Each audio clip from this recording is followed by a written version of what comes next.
Hello, everyone. My name is John Hamilton. I am the CEO of Liberation Programs, and I'm here today to talk to you about underage drinking. We know a lot in the science about what puts kids at risk later in life and during their adolescence regarding alcohol use. And what we know is increased exposure to alcohol at an early age increases risk for having a problem with alcohol later in one's life.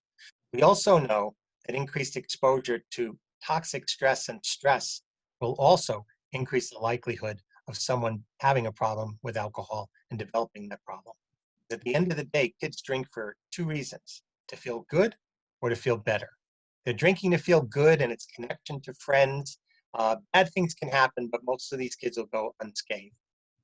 Who we see at liberation programs are the kids that drink to feel better, self-soothing, self-medication, to be able to mood regulate, to be able to self-medicate anxiety, depression, and particularly now with all the issues of despair and anxiety, it puts many kids at risk. So what do we do as a parent? Delay, delay, delay. Push back that age of onset. We have data that's very compelling that says if a kid starts to drink at the age of 14, they'll have a 40% chance of having a problem with alcohol in their lifetime. But if they push back from 14 to 16, cuts it in half. If you push back from 16 to 18 for that first drink, it cuts it in half again. And if a kid has their first drink at the legal age in all 50 states of 21, they'll have less than a 5% chance of having a problem with alcohol in their lifetime. So the key is pushing back, pushing back, and pushing back. Delay, delay, delay. And we know about the vulnerability of the brain while it's developing.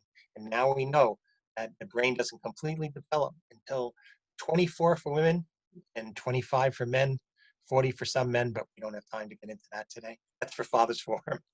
So we really want to send a message today that there is hope. There's hope of giving your kids the message that you have faith in them, and believe in them, and push back because we have the science to say that if we can have that delay as further into the future as possible for kids to start to drink, then they will have less likelihood of ever having a problem with alcohol in their life. You want to know where kids can get in problems with drinking, there's a thing called a craft, CRAFFT, which is an acronym that stands for car. Does a kid get behind the car under the influence of alcohol? That's a big red flag. R, are your kids drinking to relax? Again, to feel better, self-medication. A, are your kids drinking alone where it's no longer in a social context? The first F in craft is, are you as family or their friends concerned about their drinking? The next F is, do kids forget after a night of drinking, a short, partial, or full blackout? And the T is trouble. Has a kid gotten in trouble directly as a result of their drinking? As you can tell, no one's asking about what they're drinking and their quantity. But if they say yes to two or more of these questions, it's time to contact Greenwich Youth Options and Liberation Programs because they need more of a professional assessment.